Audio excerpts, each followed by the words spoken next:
તો આપણી ભેગું છે ને હવારમાં બધી જો આવી ગઈ છે. એક ચક્કર ઓલી બાઈ મારી આવ્યા હતી, પાણી પીવડાવવા લઈ ગયા હતા નદીમાં. અહીંયાથી પાછી આવીને અહીંયા ચોટી ગઈ છે. આજે આપણે આ હરાડીને પણ લઈ લીધી છે ભેગી. અત્યારે છે ને ઘડીક અહીંયા ચરી લીધું છે. હવે જો ધીરે ધીરે આગળ હાલશે. પાછી શું છે કે અહીંયા ખાડામાં લીલું ભારી થઈ જાય ને ધોળકર ખાવાની મજા બહુ આવે. કેમ કે 3 દિવસ થઈ ગયા આજે પાણી નથી આવતું. જય માતા મિત્રો, કેમ છો બધા મજામાં? આપણે પણ મજામાં છીએ ને ત્યાં બેઠા છીએ. આપણે પાણીની લાઈન તૂટી ગઈ છે મેન. થાંભલાવાળા કરી દીધું છે હરખેથી. 3 દિવસથી પાણી આવતું નથી ને એટલે બેહુના દૂધમાં કટોતી આવી ગઈ છે. નદીમાં પીતી નથી, વાંધો એ પડે. ઘરે ભરીને દો ને તો જ પીવાનું. કાલે આખો દી હાંદા હલાડ કરીને થોડું ઘણું પાણી ભર્યું. પરમથી થોડાક ઘણા હાંદા હલાડ કરીને ભર્યું. આજે વરી પાછા હાંદા હલાડ કરવાના કીધું. કાલ 6 વાગે આવી જાય પણ આવ્યું નહીં, હજી નથી આવ્યું. એટલે હવે અહીંયા ઘડીક વાર મેં રખડી લીધું છે. હવે જવા દે નદીમાં પાછી પાણી પીતી જાય. પાણી બેહાડી તો બપોર બેહાડી હતી. એ વિડીયો આપણી બીજી ચેનલમાં આવ્યો છે, તો જોઈ આવજો. તો એમાં પણ આપણે ટાઈમ જડે તો નાખી દઈશું વિડીયો. આ ચેનલમાં બને કાંઈ અને અમારી ચેનલમાં આવશે ડેલી. હવે ટાઈમ નથી જડતો હમણાં, બીજું કાંઈ ન હોય. ચોમાસું આવે ને તો પછી 2 ટાઈમનું અલગ અલગ નાખી શકીએ. હવે આ જંગલમાં આ ભાગ રહી ગયો હલકવાનો. જો આટલો ભાગ ઉપડી ગયો ને તો માલનો ડૂચો ઘણો થઈ પડે. કેમ કે આ ભાગમાં ડૂચો બહુ થાય અને ચોમાસે અહીંયાથી આપણે નીકળવાનું હોય એટલે કેમ કે ગારો હોય. હવે આપણે છે ને આમ જો ખટારો પડ્યો ને પટ્ટો પકડવો પડશે. કેમ કે આમાં પછી નીકળાય નહીં, પાણી ભરાઈ જાય ને ખાડામાં એટલે રસ્તા હા બ્લોક થઈ જાય. સામે હે ને ટીટોળીના બચ્ચા છે, જવું નથી ને કારણ માથું ખાઈ જાય. ખબર પડી ગઈ ટીટોળીની, રાડું ચાલુ કરી દે. હવે તો અત્યારે છે ને ચક્કર મારી આવી બે હું. હવે જાય બગીચા બાજુ ચક્કર મારે ને નીકળી ગઈ બગીચે. ઘડીક વાર બગીચામાં ચક્કર મારશે ને પછી ઘરે જાય. ઓલો રોડનો ઓલા કટરે પાડવાનો નથી નદીમાં, કેમ કે 9 વાગી ગયા. 9:30 જેવું થઈ ગયું છે. અડધી કલાક અહીંયા રાખડી લે, 10 વાગી જાય. ભાઈ નદીમાં બેહાડી દે હું ઘડીક વાર. આપણે ઓલી બાજુ નદી ઊભી જ હાંકવી જાય. આજ તો ગમે થાય પાણી પીતી જાય ને બેસી જાય ઘડીક વાર. હું છે ને આપણી આવી ગઈ છે આગળ અને અડધી રહી ગઈ હતી પાછળ. હવે એમાં એવું છે કે રોજડીજી મેન નામની છે ને આપણે પ્રાણી, એ ફરાર લાગે છે. આ ઘેરામાં તો લગભગ તો દેખાતું નથી, કેમ કે એ બે જ એક જ છે. મા દીકરી બે હશે ભેગી, કે 2 દીકરીઓ હશે. એમાં એક દીકરી તો દેખાય છે, બીજી દીકરી આપણે અહીંયા ગોતવાની રહે. લગભગ તો નહીં જ જડે. આપણી ગાયો રહી ગઈ હતી એ બધી આવી છે ઓલી બાજુ ખૂણેથી, કેમ કે એ બાજુ ચરવા આવી ગઈ હતી. રોજડીની એક દીકરી ગોતી લઈ, કેમ કે એ એક નહીં હોય ને એટલે એ ભેગી હશે જ. એની માં ભેગી એટલે જરાક વાર ન રહીએ. એટલે આમાં તો નથી ઘેરામાં.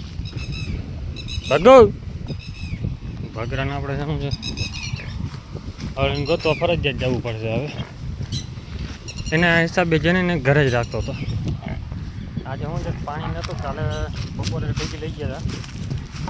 આજે તો આમ પાણી નથી ને એટલે ઘરે પાયું છોડી એટલે ભાગી આવી. પાછી ભેગી જ ચીજ નીકળી ગઈ. ખબર છે ઘરે રહેવું નથી ને ઘરે શું છે 24 કલાક બાંધી રાખવી પડે. અહીંયા લાંબી બાંધીને નાળામાં ઠાકરમાંથી નાળો હજી છોડ્યું નથી, એમને બાંધી છે. કેમ કે 3 મહિનાથી એટલે 2.5-3 મહિના થઈ ગયા ઘરે રાખી છે એની. કેમ કે સર્વિસ એવી કરી હતી અને ધોમ તડકાના દોડવે એટલે અત્યારે ગરમી થાય એટલે બીજી રીતની આટલી આવી ગઈ છે. હવે હજી મેન માથા છે ને એ 2 નથી દેખાતા હજી, મા દીકરીની જોડી. આને તો શું છે મોટર ચાલુ કરી નાખ્યું ને એટલે ઘડીકમાં હમણાં ખાડો ભરાઈ જાય. જો કોઈ દેખશે નહીં એટલે ઘડીકમાં શું છે પાણી પીવું હે, બેવું પી લે હે, બેવું આવે બે હે બેન ખાડા કરી નાખે ને એ નડે. બેહુની જાતનો વાંધો આ એક બાજુ ઊભી થઈ છે, મેકઅપ કરી મોટર અહીંયા ચાલુ કરી દીધી છે. ઘડીક ભરાઈ જાય ને તો મેં કીધું પાણી પી લે બેહું, પછી એને મોટર આપણે કરી નાખશું બંધ. આગળ શું છે ભાઈ, આમ ત્યાં નુકસાનવાળું નથી, પાણી ક્યાંય નુકસાનમાં નથી જતું. એના પાણી અમે ખાલી કરવાનું છે, ખાણીની ખાલી કરે ને ઝાડવા પીતા રાખે, બીજું કાંઈ નથી. ફાયદો એ છે એને. હવે શું છે કે અહીંયા કોઈ કરતું છે નહીં, કંઈ કરતા હતા. આ તો હું ઝાડો ઉકાઈ ન છે ને એના હિસાબે એનાથી મોટર નાખે પાણી પાઈ 2-2 કલાક મોટર ચાલુ રહી એટલે બધા લગભગ ઝાડવા પલટી જાય. ના આપણે જે એકને શણગાર કરી દીધો છે કૃષ્ણને, એકને ચેક કરી કેવી લાગે. મેલું કરી નાખે છે કેમ કે લાલ કલર છે ને, પછી મેલ નીકળે રાખે. પાણીની તરી છે. હવે ઓલી મા દીકરીને ગોતવા જ આવી જોઈએ, કઈ બાજુ જાય ને એ વિચારીએ. આ ઘડીક વાર વાટ જોઈ જો, આવી જાય તો વાંધો નથી. લગભગ તો હવે મિની ગેંગમાં એકાદી આવે ભેગી, હજી 2 કહે ભેગી. મા દીકરી તો આવે જ, એના બીજ સિવાયની બીજીને લઈ ગયા છે. જોકે એમને એમ તો આવશે નહીં, આપણે ખબર છે, લાકડી સિવાય. એટલે જ એને ઘરે રાખે છે. જો પાણી આવી ગયો, હવે જો પાણી પીએ. અહીંયા ખાડો પાછો ભરાઈ ગયો છે. રતન ને આ બધા જો 3 ગાયું પીએ, કેમ કે અહીંયા મોટર ચાલુ હોય ને એટલે બધી પાણી પી લે છે. આના પાણી આપણે ઘરે આવેડામાં ભરી દેવાનું, એ પાણી પીએ. નદીમાં અહીંયા નહીં પીએ એકે. આ તો શું છે, તરસ્યું છે, બધું પીવું પડે એમ છે ફરજિયાત. ખાવાનું ચરી સારું લીધું છે એટલે જો બેહવા માંડી બસ. એ જો આ પાણી પીએ નહીં, બે ખાડા કરી નાખે મોટા. એક બે ને એટલે બીજી વાહે લગી આવે, જો મારશે, જો ઊભી કરી દે. હવે આવીને અહીંયા ગમે બેસી જાય ખાડામાં. લાકડીને ઝાડવા છે ને, પાંદડા બહુ મીઠા લાગ્યા. ત્યાં ખાઈ બહુ ખાધા રાખો મેં કીધું.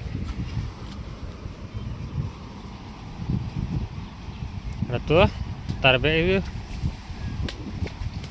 ઘૂઘરીવાળી માળા છે, પહેરાવી દઉં હું આજે એની. ઊંધી ભાઈ ગયું છે, 2 દીનું છે. માં દીકરી છે ને ચાંદરીવાળીને આપણી ભીલી નીકળેલી 2ની છે. 2 ભાઈ ગઈ ઊંધી વાર પછી સાંભળે નહીં. હવે દોડો છે અને હું દોડે ને પછી 2 આમ ભરીને લઈ દે ને એટલે પાછી ભાગી આવશે, ખબર પડી જશે આ બાજુ પછી. હવે આ સાંભળે, આ કોઈને જાતની વાંચતી નથી. હવે લાકડી સંભાળી, બીજું કંઈ નહીં થાય. પાછી મારે તો હવે ફાઇનલી આપણે ભેહું તો પણ પહોંચાડી દીધી છે 2 ને અહીંયા અમે ખાઈએ. આપણે લાગી ગયો તડકો અત્યારે ફૂલ. તો ભેડીએ ગયા ને પાણી પીએ એવા. ભેહુંમાંથી 2 લાકડી પડીને એટલે બધી આમ ભાગી એવી, 4-5 હતી, બધી ભાગી એવી. ત્યાં રાખીને આવે સીધો મોટર ચાલુ હતી, અહીંયા પાણી પી લીધું. આ પાણી નથી પીવાય એવું, કેમ કે નદીનું પાણી ભર્યું છે અને પડતર પાણી છે. 4-5 વર્ષ થઈ ગયા છે, 4-5 નહીં પણ વધારે 8-10 વર્ષ થઈ ગયા. 5-6 વર્ષ પહેલાં તો આપણે એક ફસાઈ ગઈ, એ આમાં જ ફસાણી હતી. 1 નહીં 2 ફસાણી હતી. એકને તો આપણે એકલા ગાડી લીધી હતી, બીજી બેન એકલા ગાડી નહીં આગળ, કેમ કે બેન વ્યાઓમાંથી હતી અને આ ખાણ આખી ખાલી કરી નાખી હતી. ખડ થઈ પડ્યો હતો, અડધી કલાકમાં બેહું ચીંગા થઈ ગઈ હતી. હાવ એટલું ખડ થઈ ગયું હતું. અને એ પણ હાઇટવાળો ખડ થયું હતો, કેમ કે કાપ જ ભર્યો હતો. 2 મહિના કાપમાં મેં ગઈ નથી બેહું. હવે જામી ગયું છે. લાકડી ભરાવી, લાકડી ભરાણી નહીં, બેહું લઈ ગયા. બેહું 1-2 ચક્કર મારી તો કાંઈ નથી. 2 ધરાણી તો બધા જે ઘરે દૂધમાંથી ફેર પડી જાય, કેમ કે બેહું ફૂલ ધરાઈ રહ્યા ને એટલે સીધું દૂધે ચડી જાય. બીજા ટકે બેહું દૂધે ચડી ગઈ, ઘરે ખાઈ નહીં, છૂટે ને એટલે સીધું અહીંયા આવતી રહી. 5-4 દી આવેલું, વાંધો ન આવ્યો. છેલ્લે તકલીફ પડી, કેમ કે એક ભેં ફસાઈ ગઈ ને, કાઢવા માણા હતા. પેલા ક્રેન અહીંયા આ કામ જ ચાલતું હતું ભેડિયાનું. બીજું કે અહીંયા ન્યારાનો પ્લાન્ટ પડ્યો હતો, મોટા ભૂંગરાને એવું બનાવવાનું હોય તો કોન્ટ્રાક્ટ અહીંયા દીધેલો હતો. તો અહીંયા કોન્ટ્રાક્ટ ક્રેન હાલતું હતું. તો પછી અહીંયા રસ્તો હતો ને, રસ્તામાંથી ક્રેનને ઉતાર્યું અંદર ગયા ને તો ક્રેન ફસાઈ ગયું. ક્રેને ફસાઈ ગયો, આ ભેંસ ફસાઈ ગઈ ગાઢવા. ક્રેન આવ્યું, બોલાવ્યું ને ક્રેનમાં ભેંસ ક્રેને ફસાઈ ગયું ને ભેંસ ના નીકળી. પછી બધા રોડમાંથી જતા તો બધાને ભેગા કર્યા, 20-25 જણા ભેગા થઈ ભેંસ ઉપાડી. ભેંસ હતી સાંજ સવારે વ્યાં ઉપર, એટલે ભેંસ ફસાત નહીં, પણ ભેંસને બીજી ભેંસે માર્યું ને એટલે એ બાજુ ભાઈ ગઈ. કેમ કે અહીંયા હું આડો બેઠો જ હતો, જવા નથી દેવા. આ બાજુ મેં સેજ એવું લાગે છે, ગારા જેવું છે, જવા નથી દેવા. નીકળી ગઈ ભેં, નીકળી ગઈ. છેલ્લે પાછલો પગે ગાઢો ફસાઈ ગયો, કેમ કે ભેં માર્યો ને એટલે બેસી ગયો અંદર, વધારે પોચું થઈ ગયું અને માથે કર્યું પેશાબ એટલે ખાડો થઈ ગયો પોચો, એટલે ચીકણી માટી એટલે હાવ ફસાઈ ગઈ ભેં. તે પછી માંડ ગાઢી હતી. એ પછી બેહું મેં કે આ ભાઈને ખબર પડી કે હવે ખાણ ખાલી કરવી નથી. આ તો અત્યારે શું છે, આપણે ઘડીક વાર કર્યું છે, મેં ઘડીક વાર ખાલી થઈ જાય ને પછી વાંધો ન આવે. બે હું બેઠી છે, કોઈ આવી ન કહે ને ત્યાં સુધી ભલે બેઠી. મેં કીધું અમે ઘરેથી ચરીને આવી છે, અત્યારે ઘડીક વાર બેવા દેવું. વિડીયો કેવો લાગ્યો છે કોમેન્ટ કરી નાખજો. જય માતાજી, જય શ્રી રામ. અને આપણે જે કૃષ્ણને જે ઘૂંઘરું પહેરાવ્યા છે ને એની લિંક આપણે નીચે મૂકેલી છે, કે સાઈડમાં ફોટો આવતો હોય ઘૂંઘરીવાળો, ત્યાંથી તમે ડાયરેક્ટ ઓર્ડર કરી શકો છો. જય માતાજી, જય શ્રી રામ. સબસ્ક્રાઈબ કરી નાખજો.